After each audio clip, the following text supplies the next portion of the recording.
Hello viewers, welcome back to my channel. Thumbnail আর title দেখে তো বুঝেই গেছেন আজকে আমি কোন বিষয়ের ভিডিও করছি। ভিডিওটি প্রথম থেকে শেষ পর্যন্ত দেখার অনুরোধ রইল। এটি আমার ইয়োলো টেকোমা গাছ, যেটা ডার্ক ভ্যারাইটি, একটু সাইজে ছোট, একটু ছোট পাতা, একটু ছোট ফুল, কিন্তু প্রচুর প্রচুর ফুল ধরে। ঠিকমতো পরিচর্যা করলে গ্রীষ্মে প্রচুর প্রচুর ফুল পাওয়া যায়। অলরেডি দেখুন ফুল আসতে শুরু করেছে। এই সময় আমরা কি করব, যেগুলোতে ফুল হয়ে গেছিলো আগে সেই সব শাখাগুলোতে আমরা সফট প্রুনিং করে দেবো। এই অংশগুলোতে সফট প্রুনিং করব আমরা। প্রুনিং করে আমরা খাবার দেব, কি স্প্রে করব, সব কিছুই থাকছে এই ভিডিওতে। অবশ্যই নতুন বাগানিরা আপনারা মন দিয়ে ধৈর্য সহকারে আমার এই ভিডিওটি দেখুন, স্কিপ করে দেখবেন না। স্কিপ করা মানে বুঝতে পারবেন না, একটু ধৈর্য দিয়ে দেখতে হবে। একটি আমি ফ্যালকনের কাটার নিয়েছি, কাটারটি জীবাণুমুক্ত করে নিয়েছি। এইবার এই শুকনো যে ব্রাঞ্চগুলো সেগুলো আমরা কেটে দেব।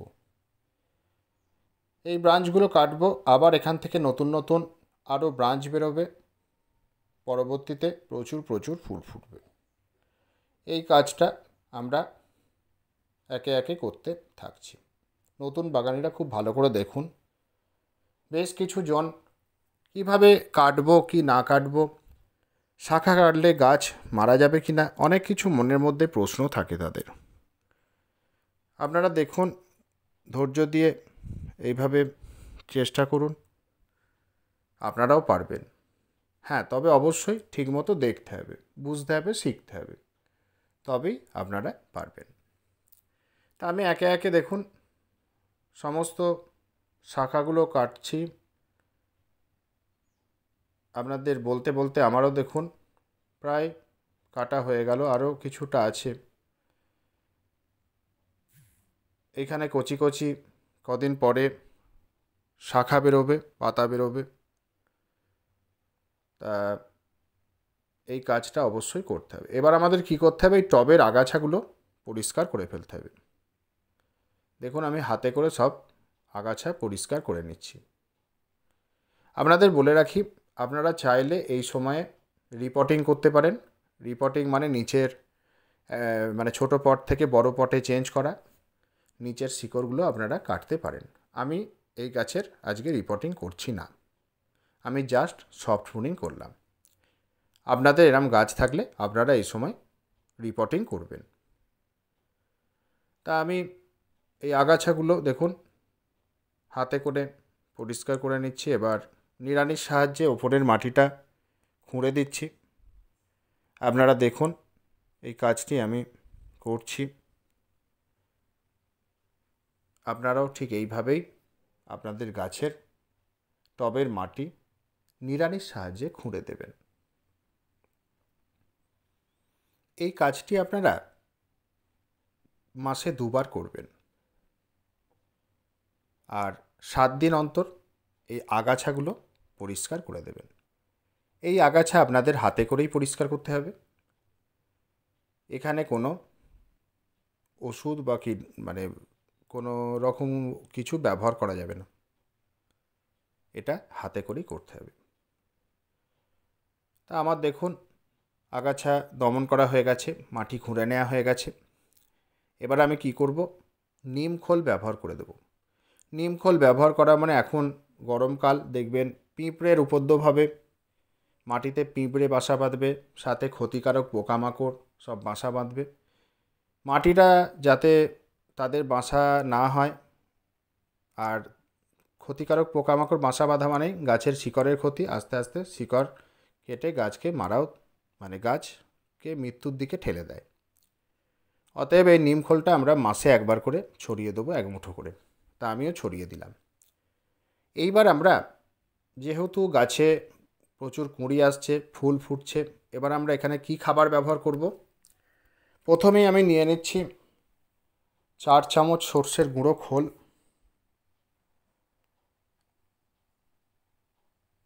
3 থেকে 4 চামচ, হ্যাঁ 3 চামচও নিতে পারেন। 3 চামচ সর্ষের গুঁড়ো খোল, বড় চামচের 1 চামচ হাড় গুঁড়ো, বড় চামচের 1 চামচ কলার খোসা ডাস্ট, 1 চামচ শিং চাঁচা বা শিংকুচি। এই সারটি আমরা টবের মাটিতে ব্যবহার করব। এটি আমরা মাসে একবার ব্যবহার করব। তাহলে কি হবে, গাছে দেখবেন যে কুঁড়িগুলো এসেছে, সে কুঁড়িগুলো সব ফুটতে শুরু করবে, প্রচুর ফুল আসবে, বা যেসব ব্রাঞ্চে কুঁড়ি আসেনি সেই সব ব্রাঞ্চে প্রচুর প্রচুর কুঁড়ি আসবে, আগামী দিনে প্রচুর ফুল ফুটবে। এই কাজটা অবশ্যই আমাদের করতে হবে, আমি করলাম, আপনারাও করবেন। এভাবে একটু মাটিটা মিশিয়ে দিচ্ছি সারটা।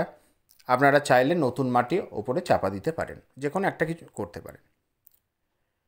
নতুন বাগানিরা আশা করছি বুঝতে পারছেন, আপনারা শিখছেন মন দিয়ে। এইবার আমরা কি করছি, এখানে জল দিয়ে দিচ্ছি। খাবার যখনই দেবেন জল দিয়ে দেবেন। আমিও জল দিয়ে দিলাম। জল দিলামই যখন, তখন জলের ব্যাপারটা আসি। আচ্ছা, জলের ব্যাপারটা আমি তার আগে বলছি, তার আগে একটু বলে রাখি, গাছের ভালো বৃদ্ধি ঘটানোর জন্য যেহেতু একটা সফট বোনিং করলাম, খুব তাড়াতাড়ি যাতে শাখা বেরোয়, সেই জন্য আমরা একটা পিজিআর স্প্রে করব, মিরাকুলান 20 ফোঁটা 1 লিটার জলে গুলে ভালো করে ঝাঁকিয়ে, হয় সূর্য ওঠার আগে বা সূর্যাস্তের পরে ভালো করে পাতাতে কুঁড়িতে স্প্রে করে দিচ্ছি। যেসব গাছে কুঁড়ি চলে এসেছে অসুবিধা নেই, কুঁড়িতেও স্প্রে করা যাবে, কিন্তু ফুলে স্প্রে করবেন না। ফুলটা বাঁচিয়ে, এখানে যেহেতু 2-3টে শাখায় ফুল এসেছে আমার, সেই ফুলে আমি স্প্রে করছি না, পাতাতেই স্প্রে করে দিচ্ছি আমি। এই ফুলে আমি স্প্রে করছি না, আপনারাও তাই করবেন। দেখবেন খুব ভালো রেজাল্ট পাবেন, প্রচুর ব্রাঞ্চ আসবে,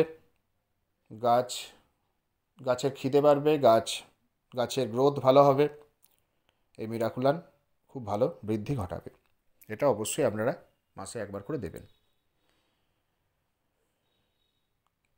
আর এই সময় কি হবে বলুন তো, মিলিবাগের আক্রমণ হবে। তা মিলিবাগের আক্রমণ যাতে না হয় সেই জন্য আমরা কি করব, একতারা 1 গ্রাম 1 লিটার জলে গুলে ভালো করে ঝাঁকিয়ে বিকেলে পাতাতে স্প্রে করব 15 দিন অন্তর, মানে মাসে 2বার আমরা এই একতারা স্প্রে করব। দেখবেন গাছে আর মিলিবাগ আক্রমণ হবে না, বা যদি মিলিবাগ আক্রমণ হয়ে থাকে মারা যাবে। যদি দেখছেন মিলিবাগের অনেক আক্রমণ হয়েছে, শাখাগুলো কেটে দেবেন। আর খুব যখন আক্রমণ হয়েছে তখন কি করবেন, যে কনফিডর 1 ml 1 লিটার জলে গুলে ভালো করে ঝাঁকিয়ে পাতাতে স্প্রে করবেন। খুব যদি আক্রমণ হয় তাহলে আপনারা 10 দিন অন্তর স্প্রে করবেন, আর 2-1টা হালকা আক্রমণ হলে আপনারা 15 দিন অন্তর কনফিডার স্প্রে করবেন। তাহলেই দেখবেন আপনাদের গাছ খুব সুস্থ থাকবে। আর কিছু কিছু মাকড় আসে, অসুবিধা নেই, এই ওষুধেই কাজ হয়ে যাবে আপনাদের। ফুল সানলাইটের গাছ ফুল সানলাইটে রাখুন।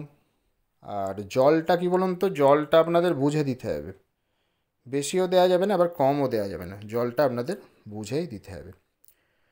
আশা করছি ভিডিওটি ভালো লেগেছে। যদি ভিডিওটি ভালো লেগে থাকে অবশ্যই লাইক করুন, বন্ধুদের সাথে ভিডিওটি বেশি পরিমাণে শেয়ার করুন, কিছু জানতে আমায় অবশ্যই কমেন্ট করুন। আর যারা চ্যানেলে নতুন তারা চ্যানেলটি সাবস্ক্রাইব করে পাশে থাকা বেল আইকন প্রেস করে দিন, যাতে সবার আগে নোটিফিকেশান আপনাদের ফোনে পৌঁছে যায়। Thank you.